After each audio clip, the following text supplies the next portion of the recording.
بھائی اجازت سے سوال کرنا، ایک وقت میں ایک سوال کرنا، اور جس سے سب کو موقع مل جائے. جی بھائی. رات کو جب انسان ڈرنک کر لیتا ہے، وہ صبح غسل کر لے، وہ کتنے گھنٹے بعد پاک ہوگا؟ وہ ان کا سوال یہ ہے کہ رات کو کسی نے ڈرنک کی، صبح کو اس نے غسل کر لیا، کتنے گھنٹے کے بعد پاک ہو؟ ہاتھ کے ہاتھ پاک ہوگا اگر اس نے توبہ کر لی. اصل میں تو میں نے بتایا نا، جب تک بے ایمان ہے وہ، جب تک اس نے ڈرنک کر رکھی ہے، اور اگر اس نے توبہ کر لی تو ایمان اس کے اندر آ گیا. ساری شرائط جو ہیں اللہ کی، اس کے رسول کی، پاکی کی، سب ہاتھ کے ہاتھ. ایسا تھوڑی ہے کہ 3 گھنٹے کے بعد غسل کرنے کے بعد وہ پاک ہو گیا، طہارت حاصل ہو. ہاتھ کے ہاتھ پڑھے، غسل کرے، نماز پڑھے. یہ جدید علم، جدید ہتھیار، جدید سواری قرآن کی کس صورت میں ہے؟ ان کا سوال یہ ہے جدید علم، جدید ہتھیار، جدید سواری. دیکھو یہ تو میرے حوالہ تو یاد نہیں ہے، مگر قرآن یہ کہتا ہے کہ علم والے جو ہیں نا، وہ علم و عمل والے جو ہیں وہ علم والوں سے زیادہ بہتر ہیں. اور یہ سورۃ توبہ کی آیت ہے، میرے یاد آ گئی، سورۃ توبہ کی آیت ہے جو آپ پوچھ رہے ہیں. تو علم حاصل کرنا ہتھیاروں کا ہو، ان کے ذخیرے کا ہو، جیسے آج کی ٹیکنالوجی ہے اسے، مگر یہ تب ہوگا جب ہمارے مدرسے میں جو اصلی تعلیم ہے وہ پڑھائی جائے اور ہمارے اسکولوں میں دینی تعلیم پڑھائی جائے. مطلب ان کے دونوں کے میل سے ہوگا. جب تک ہمارے عالموں میں اور ہمارے اسکول والوں میں دوریاں ہیں تب تک یہ ہوگا نہیں، کیونکہ دین کا اور دنیا کا علم ایک ہی علم ہے. ہمیں ضرورت ہے ایمان والوں کو اس وقت. قرآن یہ کہتا ہے کہ جیسی بھی تمہاری استطاعت ہو، ہتھیار ہم نے تیار رکھنا. آپ کو علم ہی نہیں ہوگا، آپ کی ایجادی کی بھی نہیں ہوگی چیزیں. آپ اس ٹائم کوئی تلواروں سے اور تیروں سے تھوڑی لڑ سکتے ہو. اس ٹائم تو آپ کو میزائلوں کی ضرورت ہے، بموں کی ضرورت ہے. اور آپ کی اگر پڑھائی نہیں ہوگی، آپ نے ریسرچ کی بھی نہیں ہوگی، آپ نے وہ جو ہے سائنس نہیں پڑھی ہوئی ہوگی، تو آپ کیسے ایجاد کر لو گے؟ آج جو اتنی ترقی ہے یہودیوں کی آپ کو نظر آ رہی، اس کی وجہ یہ ہے کہ صرف انہوں نے ٹیکنالوجی سیکھی ہے، پوری دنیا پہ حاوی ہے اس وقت. تو بنا پڑھائی کے نہیں ہو سکتا. کیا شیطان بہت بڑا عالم تھا؟ ان کا سوال یہ ہے کہ شیطان بہت بڑا عالم تھا؟ نہیں، عالم کہاں تھا، وہ تو عابد تھا. عبادت کے زور پہ فرشتوں کے ساتھ پہنچا دیتا اللہ نے اسے. عالم نہیں تھا. اگر عالم ہوتا تو قرآن تو یہ کہتا ہے کہ علم والے ہی اللہ سے ڈرتے ہیں. تو اگر عالم ہوتا تو اللہ سے ڈرتا، اللہ کے حکم پہ سجدہ کرتا. عالم تھے جبرائیل علیہ السلام، کہ فرشتوں کے سردار ہونے کے باوجود اللہ کے آگے، آدم علیہ السلام کے آگے جھک گئے اللہ کے حکم پہ. اس نے انکار کیا. یہ عالم تھوڑی تھا. عالم تو وہ تھے، علم تو انہیں تھا کہ جو اللہ حکم دے رہا فوراً مجھے مان لینا چاہیے، چاہے وہ فرشتوں کے سردار تھے. جی پان بیڑی سگریٹ گٹکا اسے بھی آدمی سے اس کا کیا ہوگا؟ ان کا سوال یہ ہے پان بیڑی سگریٹ گٹکا کسی بھی آدمی نشے کے لیے کرتا ہے، اس کے لیے کیا حکم ہے؟ بھائی اس میں جو سعودی عرب کے عالم ہیں 300 عالموں کا فتویٰ ہے کہ حرام ہے. لیکن ہم جس طرف رہتے ہیں حنفی حضرات یہ فتویٰ دیتے ہیں اس کا کہ مکروہ ہے. اور مائی عائشہ یہ فرماتی ہیں کہ جب مشکل اور آسان میں سے کچھ چننا ہو تو آسان چن لیا کرو. ہم ایک دم اگر حرام کا فتویٰ لگا دیں گے نا اس پہ، تو پھر لوگوں کا چھوڑنا تو مشکل ہو جائے گا. اسے جن حالات سے لوگ گزر رہے ہیں، یہ ایک سہارا ہے لوگوں کو. نشہ نہیں ہے. نشہ تو وہ ہے نا کہ آدمی کو ہوش ہی نہ رہے اپنا. اس کی مان لو 100 بیڑی ہی پی لو آپ تب بھی ہوش میں رہو گے، ٹھیک ہے. اگر آپ 10 بیئر کی بوتلیں پی لو گے تو بے ہوش ہو جاؤ گے. تو وہاں جو حدیث ہے نا، وہ جو آپ پوچھ رہے ہیں جس مقصد سے کہ جس کی زیادہ مقدار نشہ پیدا کرے اس کی تھوڑی مقدار حرام ہے، وہ اس پہ اپلائی نہیں ہوتی. کیونکہ آپ 10 بیئر سگریٹ کی پی لو، آپ کو نشہ ایسا نہیں ہوگا کہ آپ ٹون ہو جاؤ. ایک نشہ ایک سکون کے لیے لوگ یہ کرتے ہیں. جس طرح سے ہم جتنی ٹینشن میں زندگی گزار رہے ہیں نا، تو آپ اپنے ساتھیوں کو یا خود بھی یہ جو بیڑی سگریٹ ہے نا، ویسے تو کوشش کرو چھوڑنے کی، کیونکہ نبی کی سنت نہیں ہے. لیکن پھر بھی اگر چھوڑ نہیں پا رہے تو کم کر دو، کیونکہ اس کے بارے میں یہ تو طے بات کہ کینسر پیدا کرتی ہے. اور ہر وہ چیز جو انسانی زندگیوں کے لیے مطلب مفید نہ ہونا وہ مکروہ ہے اور حرام کی کیٹیگری میں جاتا ہے. تو حرام کا فتویٰ تو اس پہ نہیں لگاتے ہمارے لوگ، لیکن مکروہ اسے ضرور دیتے ہیں. بدر میں حضور صلی اللہ علیہ وسلم نے اگلے دن مرنے والے کافروں کی جگہ بتا دی تھی، کیا انہیں علم غیب تھا؟ بڑا اچھا سوال ہے بھائی. ہاں بھائی، ان کا سوال یہ ہے، حدیثوں میں روایتوں میں بات آتی ہے کہ نبی اکرم صلی اللہ علیہ وسلم نے ایک دن پہلے صحابہ کرام کو نشاندہی کر دی تھی کہ یہاں ابو جہل مرے گا، یہاں عتبہ مرے گا، یہاں فلاں مرے گا. تو کیا حضور کو علم غیب تھا؟ علم غیب نہیں ہوتا. علم غیب تو صرف اللہ کو ہے. اپنے غیب کے علم میں سے اللہ جسے جتنا دینا چاہے وہ اپنے نبیوں کو دیتا تھا سب سے زیادہ، نبیوں کے بعد بھی لوگوں کو دیتا ہے۔ اب بہت ساری چیزیں جو میں آپ کو بتاتا ہوں آپ کو نہیں پتہ ہوتی، بہت ساری چیزیں جو میں اپنے استادوں سے سنتا ہوں مجھے بھی پتہ نہیں ہوتی، تو وہ میرے لیے غیب تھا، میں نے ان سے سنا مجھے علم آ گیا۔ آپ کے لیے اب بھی غیب ہے جو مجھے پتہ ہے، بہت ساری چیزیں آپ کو پتہ ہیں اور بہت سارے لوگوں کو نہیں پتہ۔ تو نبی اکرم صلی اللہ علیہ وسلم کو یہ بات قرآن کہتا ہے کہ یہ اپنی طرف سے کوئی بات نہیں کہتے، بلکہ جو اللہ ان سے کہلواتا ہے وہ بات کہتے ہیں۔ تو اللہ کی طرف سے انہیں اشارہ ہوا ہوگا اور وحی آئی ہوگی۔ یہ صرف قرآن کی وحی نہیں آتی تھی نبی اکرم صلی اللہ علیہ وسلم، بلکہ جو حدیث قدسی ہے نا وہ بھی وحی کے ذریعے جبرائیل علیہ السلام آگے بتاتے تھے۔ اسی طرح نبی اکرم صلی اللہ علیہ وسلم کی جو بھی حدیثیں ہیں وہ بھی اللہ کی رسول اللہ کی طرف سے ہی انہیں آرڈر ہوتا تھا یہ بات کرو۔ جب انہوں نے یہ بات کہی کہ یہاں یہ مرے گا یہاں یہ مرے گا تو اللہ کی طرف سے اشارہ ہوا تبھی انہوں نے بتایا۔ تو وہ علم غیب نہیں ہوا بلکہ اللہ کے علم غیب میں سے اس نے جتنا جس نبی کو دینا چاہا وہ دیا، ان میں سب سے زیادہ نبی اکرم صلی اللہ علیہ وسلم کو ملا۔ حضرت عمر نے کتنے میل مربع 65 پہ کری؟ 65,000 یا 22,000؟ 22,000 میل مربع۔ 22 پہ۔ ہاں جی، ان کا سوال یہ ہے کیا نبیوں سے بھی حساب ہوگا؟ ہاں بھائی بالکل حساب ہوگا نبیوں سے، قرآن کی تو یہی بات ہے۔ اور آخری خطبے میں بھی جب اللہ کے رسول صلی اللہ علیہ وسلم نے پورا خطبہ بیان کر دیا تو آخر میں لوگوں کی طرف اشارہ کر کے یہ بات کہی کہ میں نے تم تک بات پہنچا دی، سب تک بات پہنچ گئی، سب نے کہا کہ آپ نے حق پہنچا دیا۔ تب اللہ کے رسول صلی اللہ علیہ وسلم نے اللہ کی طرف اشارہ کر کے آسمان کی طرف کہ اللہ تو گواہ رہنا، یہ شہادت دے رہے اللہ تو گواہ رہنا 3 بار۔ جن لوگوں نے خطبہ پڑھ رکھا انہیں اندازہ ہوگا، اس کا مطلب اللہ کو گواہ بنایا کہ اللہ کل کو وہاں میرا حساب ہو تو میں نے اپنا حق ادا کر دیا، میں نے ان تک اپنی پیغام پہنچا دیا۔ قرآن میں بھی ہے کہ اللہ نے ایک جگہ قرآن میں بات کہی کہ تمام امتوں سے پوچھا جائے گا اور پھر ان کے نبیوں سے ہی پوچھ گچھ ہوگی کہ انہوں نے بات پہنچا دی تھی نہیں پہنچا دی۔ قرآن کی آیت ہے، تو اس کا مطلب نبیوں کو پوچھ گچھ تو ہوگی۔ ہر ایک کی الگ الگ ڈیوٹی ہے اصل میں، جس کو اللہ رب العزت نے جو چیز دے کے بھیجا نا اس سے اسی کا سوال کرے گا۔ آپ کو جو کچھ دیا وہ آپ سے سوال کرے گا، امریکہ کے لوگوں کا سوال آپ سے نہیں ہوگا۔ تو اسی طرح نبیوں کو جو کچھ اس نے دے کے بھیجا ان سے وہی پوچھا جائے گا کہ میں نے جو تمہیں پیغام دیا تھا کہ اسے پیغام کو پہنچاؤ، تمہیں پیغامبر بنا کے بھیجا تھا، وہ پیغام پہنچا دیا تھا نہیں پہنچا دیا تھا؟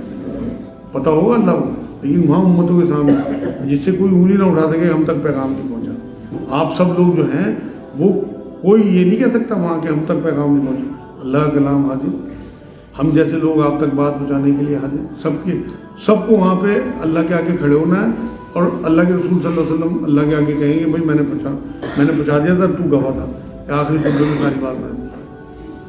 کیا اذان کے بیچ میں سلام کا جواب دے سکتے ہیں؟ ان کا سوال یہ کہ اذان کے بیچ میں سلام کا جواب دے سکتے ہیں؟ پہلے تو اذان کا جواب دینا چاہیے، لیکن اگر کوئی سلام کر دے آگے تو بالکل جواب دے سکتے ہیں، کیونکہ وہ بھی دین کا ہی معاملہ ہے، ایسا نہیں ہے کہ بہت زیادہ سختی ہو اس معاملے میں۔ پہلے تو اذان کا جواب دینے کا ہی حکم ہے، جب تک اذان ہوتی رہے تو کوشش یہ کریں سلام نہ کریں، لیکن اگر کسی کے منہ سے سلام نکل جائے تو آپ کو جواب دے دینا چاہیے۔ تقدیر اور نصیب میں کیا فرق ہے؟ ان کا سوال یہ تقدیر اور نصیب میں کیا فرق ہے؟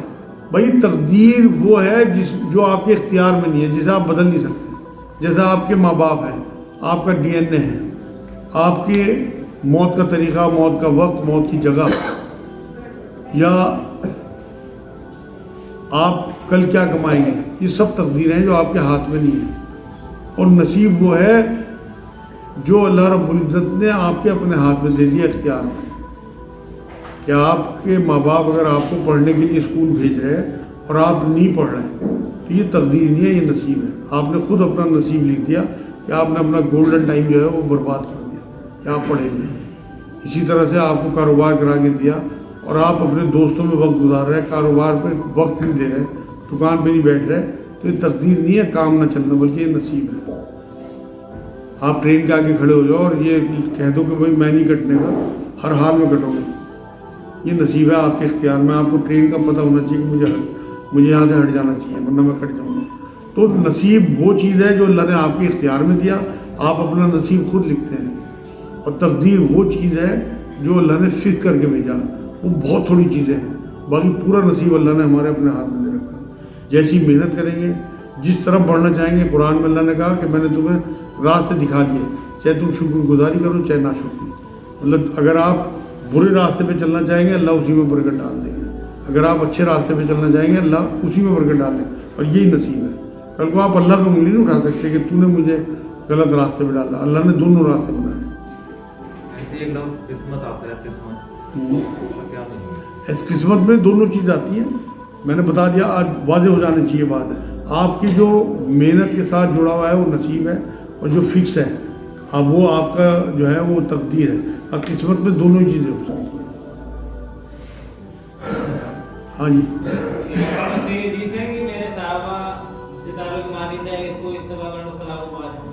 ان کا سوال یہ ہے کہ ایک حدیث ہے کہ میرے صحابہ جو ہے وہ ستاروں کی مانند ہے، کسی ایک کی بھی اتباع کر لو تو فلاح پا جاؤ گے۔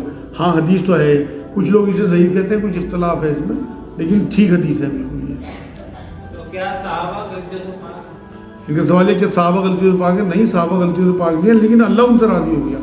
دیکھو اللہ جب راضی ہوگا نا، وہ ان کا مستقبل حال اور ماضی سب دیکھ کے راضی ہوگا۔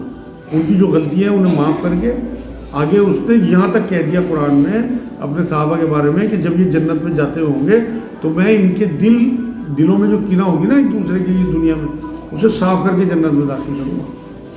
تو کینہ تو تھی ایک دوسرے کے لیے، کمپٹیشن بھی تھا، اور ایسی ایسی حرکتیں بھی ہوئی کہ ان پہ حدیں جاری ہوئی۔ شرابی بھی صحابہ نے ظلم کرے، اپنی بچیوں کو دفن کیا، ان کی پھر حدیں جاری ہوئی۔ اور کون سا ایسا ظلم ہے جو ان لوگوں نے نہیں کیا اس وقت، لیکن پھر وہ جب ان کے نیتیں اور ان کے اعمال اور ان کے نبی اکرم صلی اللہ علیہ وسلم سے محبت انہیں صحابی بنا گئی، اور اللہ نے قرآن میں کہہ دیا، مینشن کر دیا قیامت تک کے لیے کہ یہ میرے سے راضی ہو اور میں ان سے راضی ہوں۔ تو اللہ جب راضی ہو گیا ان سے تو پھر وہ ہمارے لیے ستاروں کی مانندگی ہے۔ ہمیں ان کی غلطیوں سے سیکھ تو لینی ہے کہ انہوں نے غلطی کی اور پھر ایسی توبہ کی کہ اللہ نے انہیں صحابہ بنا دیا، تو ہم بھی غلطی تو ہم کریں گے کیونکہ ہم بھی عام لوگ ہیں۔ لیکن ان عام لوگوں کو میں بتا دوں نا، عمر صاحب جو ہیں رضی اللہ تعالیٰ عنہ، نبی کی گردن اڑانے کے لیے نکلے تھے۔ اس سے بڑا کیا گناہ ہوگا یار؟ سوچے دیکھو، اگر آپ کو پتہ لگ جائے کوئی نبی کی گردن اڑانا چاہتا ہے تو آپ کی طرف چاہے اپنی گردن اڑا دوں کسی طرح سے، تو پھر وہ کیا حال ہوگا ان کا؟ انہیں ہدایت دے دی اللہ نے۔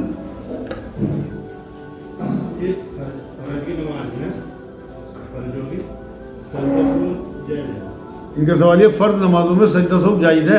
اگر آپ امام صاحب کے پیچھے پڑھ رہے ہیں پھر تو آپ کو سجدہ سہو نہیں کرنا۔ نہیں صاحب، امام صاحب نے کرا، ہاں وہ مطلب جو امام تھا، ان کا سوال یہ ہے امام صاحب نے سجدہ سہو کیا اور سب سے کرایا، بالکل جائز بات ہے بھائی، ان سے کوئی غلطی ہوئی ہوگی، انہوں نے سجدہ سہو کیا تو آپ ان کے مقتدی ہیں، آپ کو بھی سجدہ سہو کرنا۔ پہلی رکعت میں سجدہ سہو پہلی رکعت میں نہیں ہوتا، سجدہ سہو آخری رکعت میں ہوتا ہے۔ یہ تو غلط کرا ہوتا ہے، پہلی رکعت میں سجدہ سہو نہیں ہوتا، وہ تو نماز آپ لوگوں کو بھی دہرانی چاہیے اپنی، اسے معلومات ہی نہیں ہوگی۔ یہی تو چکر ہے، ممبر پہ ایسے ایسے لوگ تو بیٹھ گئے آج کل کے، انہیں معلومات ہی نہیں ہے، اب وہ اٹھا کے نماز پڑھا دی، اس نے بتایا سب کی نماز خراب کر دی۔ اگر آپ اس مسجد میں جاؤ تو اعلان کرنا اس بات کا کہ بھائی فتویٰ لو اس بارے میں، میری بات نہ کرنا، کیونکہ میری بات تھوڑی سنیں گے وہاں، آپ تو یہ کہو بھائی فتویٰ لے لو اس بارے میں۔ نہیں، کوئی بات ہی نہیں کرنی ہے آپ نے، تو آپ اعلان کر دینا بھائی فتویٰ لو اور دوبارہ دوہرا دو اس نماز، انشاءاللہ قبول ہو جائے۔ آپ کچھ پوچھ رہے تھے بھائی؟ میں پوچھ رہا تھا جیسے سوال کا جواب دینا ہے، ایک آدمی پہلی تصویر کے اندر ہے، وہ تلاوت میں ہے یا تصویر میں مبتلا ہے تو اسے بھی جواب دینا ہے۔ تلاوت میں مبتلا ہے قرآن کی؟ آج یہ تصویر پڑھ رہا ہے، ہاں، اس ٹائم اذان ہو رہی ہے تو اس میں جواب دینا ہے۔ ان کا سوال یہ ہے کہ اگر کوئی تلاوت کر رہا ہے، تسبیح پڑھ رہا ہے، اذان ہونے لگے تو کیا اس کا بھی جواب دینا؟ بالکل جواب دینا بھائی، نبی کا حکم ہے کہ آپ اپنی تلاوت روک دیں، اذان سنیں اور اذان کا جواب بھی دیں۔ آپ کچھ پوچھ رہے تھے؟ جو عشاء میں وتر پڑے جاتے ہیں کیا انہیں فجر میں بھی ادا کریں؟ ان کا سوال یہ ہے عشاء میں جو وتر پڑھے جاتے ہیں کیا فجر میں ادا کیے جا سکتے ہیں؟ نہیں بھائی، وتر ایک اپنی الگ نماز ہے جو فجر سے پہلے پہلے آپ کو پڑھنی ہے۔ نبی اکرم صلی اللہ علیہ وسلم کا معمول یہ تھا کہ آخری وقت میں وتر پڑھتے تھے، اور یہ حکم بھی دیکھے گیا کہ وتروں کو اپنی آخری نماز بناؤ۔ تو لوگ کیونکہ تھکے ہوئے ہوتے ہیں سارے دن کے کام کرے ہوئے، تو عشاء کے ساتھ انہیں جوڑ دیا گیا۔ تو ویسے وتر بالکل الگ نماز ہے عشاء کی۔ تو آپ لوگ اگر وتر اس ٹائم چھوڑتے بھی ہیں، جن لوگوں کا تہجد کا ارادہ ہوتا ہے وہ وتر عشاء میں نہیں پڑھتے بلکہ تہجد کے بعد پڑھتے ہیں، یہی نبی کا طریقہ تھا۔ تو فجر کا نماز کا ٹائم ہونے سے پہلے پہلے نماز مسجد والی نہیں بلکہ جو اذان ہوتی ہے اس سے پہلے پہلے آپ وطر پڑھ سکتے ہو، وہ وطروں کا وقت ہے، ورنہ قضا ہو جائے گی۔ کیا وطر پڑھ کے تہجد پڑھ سکتے ہیں؟ ان کا سوال یہ کیا وطر پڑھ کے تہجد پڑھ سکتے ہیں؟ نہیں پڑھنی چاہیے، کیونکہ نبی نے فرمایا وطروں کو آخری نماز بناؤ، آخری نماز کے بعد ہے، اس کے بعد اگلے دن کی نماز یعنی کہ فجر ہوگی۔ جیسے رمضان میں ایک سلسلہ ہے نا، تراویح کے بعد وطر پڑھا دیتے ہیں، پھر لوگ تہجد کو پڑھتے ہیں۔ ان کا سوال یہ رمضان میں لوگ وطر پڑھا دیتے ہیں، اس کے بعد پھر لوگ نفل پڑھتے ہیں، ٹھیک نہیں ہے طریقہ ہے، نبی کی تعلیمات کے خلاف ہے، اس لیے آپ لوگ نہ پڑھا کریں، کتنی جماعت سے ہو رہے ہوں وطر آپ نہ پڑھا کریں۔ ہاں جی، کیا عقیقے کے لیے جانور دو دانت ضروری ہے؟ ان کا سوال یہ ہے عقیقے کے لیے کیا دو دانت ضروری ہے جانور؟ نہیں بھائی، دیکھو قربانی جو ہے نا اس کے لیے ضروری ہے، اس کی شرطیں بالکل الگ ہوں گی، وہ واجبات میں سے ہے، یہ مستحب ہے عقیقہ کرنا، فرض ہونا چاہیے جانور، کیونکہ عقیقہ ہے کن لوگوں پہ جن کی حیثیت ہو تو وہ اپنے بچوں کے عقیقے کر سکیں، اور اللہ کی راہ میں جانور قربان کرنا اجازت ہے اس کے گوشت کھانے کی آپ کو، لیکن فرض جانور کتنے دن میں کرنا چاہیے عقیقہ؟ عقیقہ جو ہے 7ویں دن، جس دن بچہ پیدا ہو اس کے 7ویں دن آتے، مان لو جمعے کو دن میں پیدا ہوا تو جمعہ رات کو، جمعے کی شام کو پیدا ہوا مغرب کے بعد تو پھر جمعے کے دن عقیقہ، اس طرح اپنے آپ حساب لگا لینا۔ 7ویں دن عقیقہ کرنا سنت ہے، اور 7ویں دن ہی نام رکھنا، لڑکا ہو تو اس کی ختنے کرانا، بال منڈوانا، اگر زیادہ کمزور نہ ہو بچہ تو یہ ساری چیزیں جو ہیں سنت ہے 7ویں دن تک۔ عشاء کی نماز کے بعد اگر وطر پڑھ لی پھر تہجد میں پڑھ سکتا ہے؟ ان کا سوال یہ وطر پڑھ لیں اگر تو تہجد نہیں پڑھ سکتے، نہیں پڑھ تو سکتے ہیں، مگر جو اجر ملے گا جو رسول اللہ صلی اللہ علیہ وسلم کا حکم ہے وہ میں نے آپ کو بتا دیا، لیکن اگر کسی کی آنکھ کھل جائے، نیند نہیں آ رہی اور وہ اللہ سے لو لگانا چاہتا ہے تو بالکل پڑھ لے، اس میں کوئی وہ نہیں ہے۔ یوں نہیں فرمایا حضور نے کہ جو وطر آخر میں نہ پڑھے وہ ہم میں سے نہیں، یا اس کو دوزخ ملے گی۔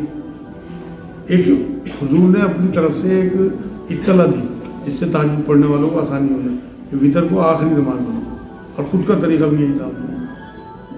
میرے والد ناراض رہتے ہیں، کیونکہ والد کی ناراضگی میں اللہ کی ناراضگی ہے، تو کیا میں باقی نیکی بھی چھوڑ دوں؟ یہ تو مایوسی والی بات ہے بھائی، کوشش تو آپ یہ کریں نا اپنے والد کو ناراض کریں۔ ایک بات اور بتا دوں میں آپ کو کہ اللہ انصاف والا کہتا ہے اپنے آپ کو قرآن میں، ایسا نہیں ہے کہ والد اگر ناجائز ناراض ہو تو اس کی پکڑ نہیں ہوگی، اگر لڑکا حق پہ ہے اور والد ناراض ہے ناجائز طور پہ تو اسی کی پکڑ ہوگی، وہاں پہ یہ دیکھے گا اللہ پاک کہ کون کس وجہ سے ناراض تھا، اگر وہ نافرمان تھا بچہ اور والد ناراض ہے پھر تو بچے کی پکڑ ہوگی، لیکن بچہ اگر حق پہ ہے اور باپ جو ہے وہ ناجائز جوئے شراب کی وجہ سے اس سے پیسے مانگتا ہے اس وجہ سے ناراض ہے وہ نہیں دیتا تو پھر والد کی پکڑ ہوگی۔ تو اس لیے کوشش یہ کرے کہ اسے خوش کرنے کی کوشش کرے، نہیں خوش ہوتا تو اس کے حال میں چھوڑ دے، اور اگر واقعی تیری غلطی ہے لڑکے کی تو حضور نے فرمایا تو بھی تیرا مال بھی تیرے باپ کے ہیں، اسے پیر پکڑ کے راضی کرنا چاہیے، پھر بھی نیک اعمال چھوڑنے نہیں چاہیے۔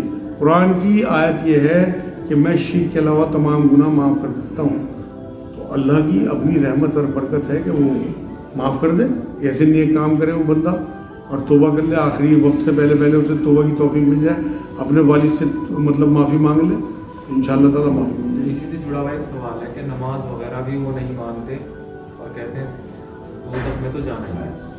اچھا، ان کا سوال یہ ہے کہ وہ جو ہے یہ سوچ رہا ہے کہ دوزخ میں تو جانا ہی ہے، اب میں نماز وغیرہ سب چھوڑ دوں، تو یہ تو میں بتا رہا یہ تو بالکل کفریہ بات ہے، توبہ کرنی چاہیے اور اپنے اعمال جاری رکھنے چاہیے اور اپنے والد کو خوش کرنے کی کوشش کرنی چاہیے اگر وہ جائز ناراض ہے، اور اگر وہ جائز ناراض نہیں ہے تو اس کے حال پہ چھوڑ دے، جیسے ابراہیم علیہ السلام نے اپنے باپ کو چھوڑ دیا تھا، آج ہی تو ذکر آیا، آزر نام آیا ان کے والد کا ابراہیم علیہ السلام کے، جب تک وہ زندہ رہا تو وہ کوشش کرتے رہے، اللہ سے دعا بھی کرتے رہے کہ اللہ پاک اسے عقل دے دے، لیکن جب دیکھا کہ کفر کی حالت میں ہو گیا پھر دعا کرنی بھی چھوڑ دی۔ کیا پیتے کی پتھری کا بھی علاج ہے آپریشن نہ ہو؟ ان کا سوال یہ ہے کیا پیتے کی پتھری کا بھی علاج ہے آپریشن نہ ہو؟ بالکل ہے بھائی، ہم دوائی دیتے ہیں، گلڑ کے پھول ایک آتے ہیں دیسی دوائی والوں کے یہاں مل جائیں گے، انہیں آپ پاؤڈر بنا لیں اور 1 چمچ گلڑ کے پھول صبح شام دودھ سے یا سادے پانی سے لینا شروع کر دیں۔ ایک اور علاج میں بتا دوں، اس سے ہی پتھری آپ کی 4-5 دن میں پیتے کی ہو یا گردے کی ہو یا مثانے کی ہو ٹوٹ کے ختم ہو جائے گی، انشاءاللہ پیشاب کے راستے باہر آ جائے گی یا لیٹرین کے راستے آ جائے گی۔ 1 گلاس پانی لیں اور 1 نیمبو لیں، اس 1 گلاس پانی میں اس نیمبو کو نچوڑ لیں